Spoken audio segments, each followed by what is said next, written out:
Hello दोस्तों, कैसे हैं आप लोग। और जय श्री राम। आप लोग को आज बहुत ही पावन एक त्यौहार की तरह मनाया जा रहा है रामलला के प्राण प्रतिष्ठा में। तो अयोध्या की बात होते होते मैंने सोचा कि बहुत टाइम से आप लोगों से जुड़ा नहीं हूँ, कुछ इशूज चल रहे थे, टाइम नहीं मिल पा रहा था, जो वीडियो मैं नहीं डाल पा रहा था। लेकिन अब मैं कोशिश करूँगा कि प्रॉपर वीडियो डालूँगा। हाँ, आज के वीडियो में जैसे बीच बीच में जो पटाखे की आवाज़ आते रहेंगी, इसलिए थोड़ा इग्नोर कीजिएगा। वो सबके अंदर का जो धार्मिक, क्या बोलते हैं उसको, जो उत्साह है वो बाहर आ रहा है, तो उस पे आप इग्नोर कीजिएगा। तो बात कर लेते हैं हम लोग। चलो, उससे उससे पहले बात करने से पहले हम बात करेंगे कि इतने टाइम मैंने किया क्या और क्या आगे करने वाला हूँ। तो क्या आगे करने वाला हूँ और क्या किया, तो पहली चीज़ की मैं ट्रेडिंग प्रॉपर कर रहा था, लेकिन हाँ, एग्रेसिव ट्रेडिंग नहीं कर रहा था। मेरा ट्रेडिंग स्टाइल चेंज था, लोगों को टाइम नहीं दे पा रहा था, लेकिन ट्रेडिंग कर रहा था, प्रॉपर कर रहा था लगातार। एक भी मंथ मैंने मिस नहीं किया, वीडियो नहीं बना रहा था, ना सेशंस ले रहा था।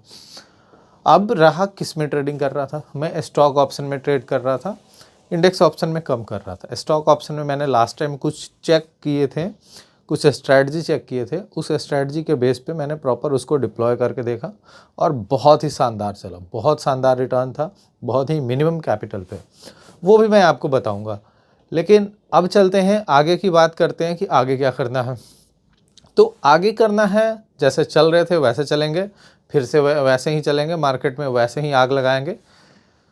तो आज पहली वीडियो है आज, तो स्टार्ट कर लेते हैं पहले इंडेक्स के एनालिसिस से और ऑप्शन के एनालिसिस, जो स्टॉक ऑप्शन के एनालिसिस है। जैसे स्टॉक्स में मैं या तो स्टॉक ऑप्शन होल्ड करता हूँ या फिर कोई भी स्विंग होल्ड करता हूँ या फिर किसी को सजेस्ट करता हूँ, तो आप उसको प्रॉपर कर सकते हैं। उसके मेथड भी बताऊँगा और क्या क्या मेथड मैंने यूज़ किए हैं जिससे कि मेरी ट्रेडिंग और भी ज़्यादा बढ़िया हो चुका है, तो उस पर बात करेंगे।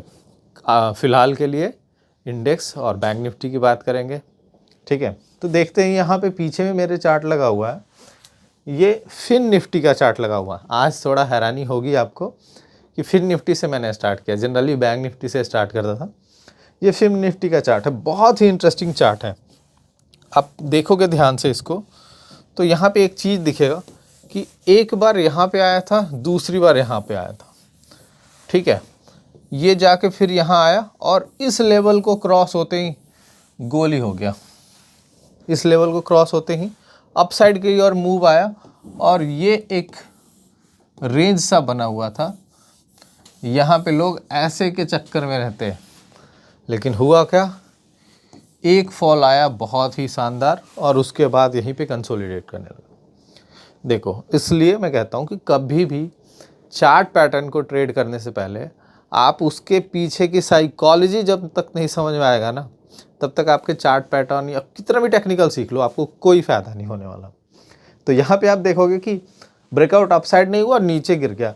अब यहाँ पे किसी ने होल्ड किया होता अपसाइड के लिए पोजीशन, तो वो तो मर जाएगा एक दिन में, इतनी बड़ी गैप डाउन की वजह से, ठीक है। तो इसलिए ओवरनाइट तो नहीं होल्ड करते हम लोग, ठीक है।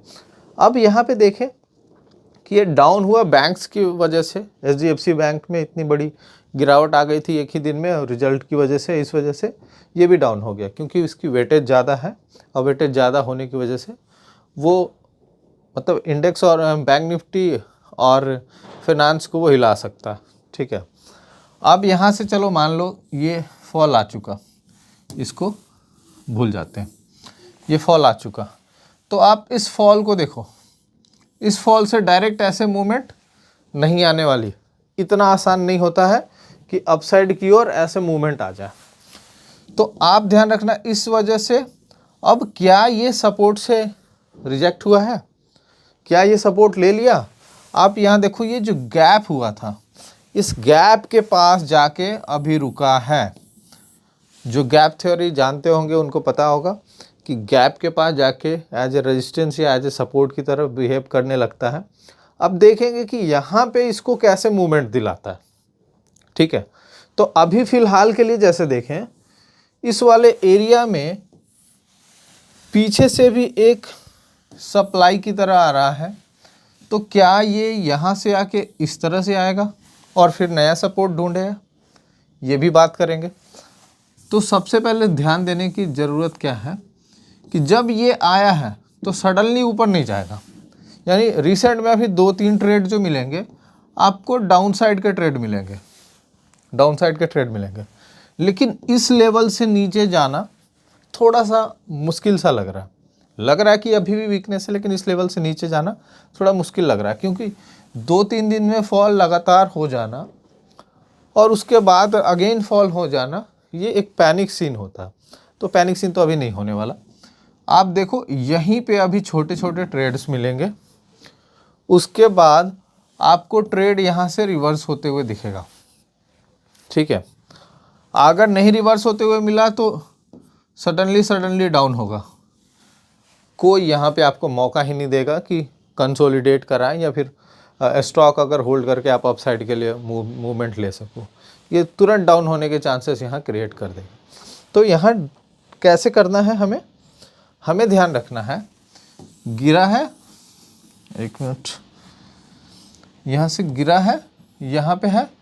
अब ये लास्ट डे के कैंडल को आप मार्क कर लेना, लास्ट डे का जो कैंडल बना हुआ है इसको मार्क कर लेना, हाई और लो को। इसके मिडिल में कहीं ओपन होता है तो डाउन साइड के लिए ट्राई करना, और इसके आसपास ओपन होता है तो अप साइड के लिए ट्राई करना। लेकिन टारगेट आपके बिल्कुल छोटे छोटे होंगे, बड़े टारगेट नहीं होंगे। हाँ, अगर सडनली यहाँ पे लो के पास खुलता है तो इसको सेल करना, यहाँ तक जाने के चांसेस ज़्यादा है। चलो, ये कैंडल हो सकता है कि आपको यहाँ पे बहुत ही छोटे छोटे दिख रहे होंगे, तो उसके लिए पहले हम एक बार थोड़ा इसको स्प्रेड कर लेते हैं, ठीक है। अब दिख रहा होगा आपको कैंडल, देखो इस 2 कैंडल को बिल्कुल मार्क करके रखना, इसी कैंडल के नीचे में आपको डाउन साइड के ट्रेड लेना है, ठीक है। अब चलते हैं, ये देखो आवरली का चार्ट दिख रहा है, इसको ट्रेड कैसे करना है, ये रेंज याद रखो आवरली का, इसके नीचे ओपन होता है ट्रेड मारना, फर्स्ट टारगेट सेकंड टारगेट, कल का ये है, कल का फर्स्ट टारगेट सेकंड टारगेट नीचे के लिए। अप साइड के लिए ट्रेड करना, छोटे छोटे ट्रेड मार सकते हो, और बड़े ट्रेड का अभी गुंजाइश नहीं है, इसलिए बड़े ट्रेड मारने से पहले ध्यान रखना। चलो अब आ जाते हैं बैंक निफ्टी के चार्ट पे।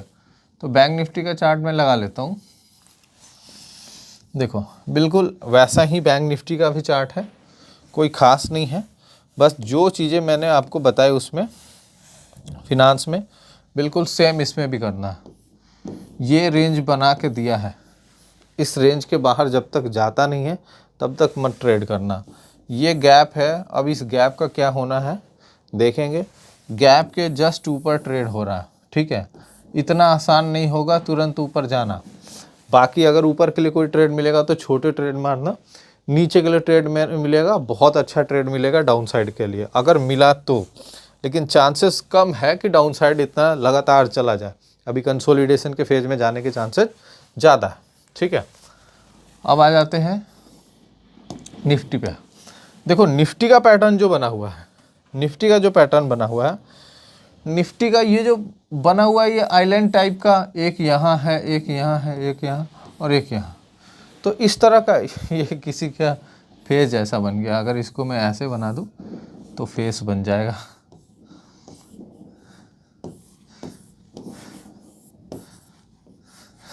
लो बन गया लड़का, इसके हाथ बना दो तो ये आइलैंड बना हुआ है। तो ये डरावना एक आइलैंड बना हुआ है, इसमें आपको ना डायरेक्शन मिलने वाला है ना किस साइड ट्रेड करना है, तो इसलिए निफ्टी में जो ट्रेड कर रहे हैं कम से कम अभी तो अवॉइड कीजिए। देखिए पटाखे की आवाज़ फिर आ रही है, अभी निफ्टी को अवॉइड कीजिए, नहीं तो ये खा जाएगा, आपके कॉल और पुट दोनों खाएंगे, या अप साइड की पोजीशन डाउन साइड की पोजीशन दोनों खाने के चांसेस ज़्यादा है, और बहुत ही गंदे जोन में फंसा हुआ है। आप इसको ध्यान से देखो, बहुत ही गंदे जोन में फंसा हुआ, ये जो जोन है ना बहुत ही बुरी तरह से ये जोन है। इस जोन में देखो कभी मूवमेंट आई ही नहीं है, वहीं पे ऊपर नीचे होते रहा। तो छोटे मोटे ट्रेड करना, डायरेक्शनल ट्रेड मत ले लेना, डायरेक्शनल ट्रेड में मुश्किल हो सकता है, लॉसेस होने के चांसेस ज़्यादा है, ठीक है। तो ये रहा आज के निफ्टी और बैंक निफ्टी और फिन निफ्टी का एनालिसिस। तो फिर मिलेंगे नेक्स्ट वीडियो में और आगे हम बात करेंगे स्टॉक पे और स्टॉक ऑप्शन पे, कौन सा स्टॉक और कौन से स्टॉक ऑप्शन को ट्रेड करना है, कौन से स्टॉक ऑप्शन को ट्रेड नहीं करना है और क्यों नहीं करना है और क्या स्ट्रैटेजी होगी। और मैं स्टार्ट करने वाला हूँ, थोड़ा बेसिक से नहीं जाऊँगा, बेसिक से लास्ट टाइम बताया था।